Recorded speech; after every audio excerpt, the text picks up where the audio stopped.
cây longin khoza karua chan zon a chinlung afa cây cha mitlit lak na mitlama an chua liam cha chan vial te hovan hai lo nuam thlai mai len liao chan kha ban sia mai min mai he kan do tu ke ka far o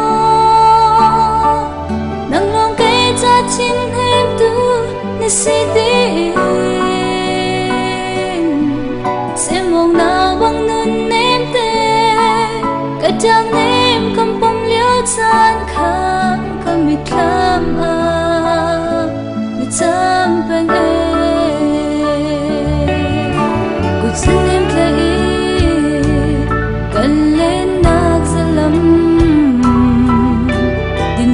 chinh hơi nem tâm cần chút tốn nát na đi anh làm mẹ nắng khơi hen na thiêu đau bằng bao reng mang mù cây chín hem từ bây giờ mar min mai he cần đôi từ ghê gặp phải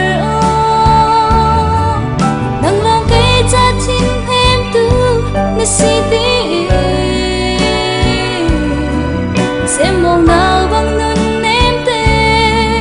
ka chang nem kam pom liao chan kha kam mi thlam a na cham pen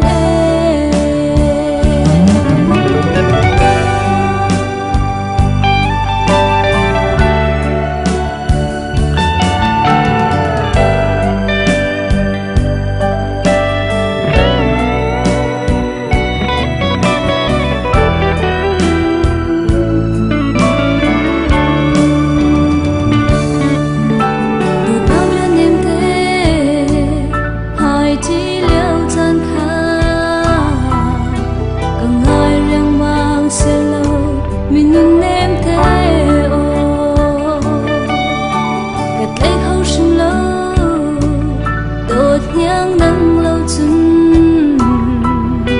cả tuổi khâu tê tha mô đột nhang nắng run hi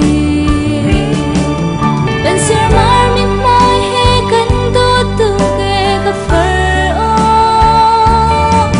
nắng nong kê cha chin em tu ni si tin sẽ mong nào bang nun em te cả chang em kom pom liao chan kha kan mi thlam a cham pen e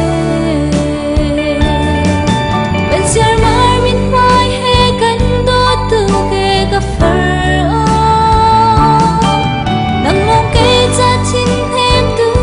ni si tin se mong nào bang nun em te ka chang nem kom pom liao chan kha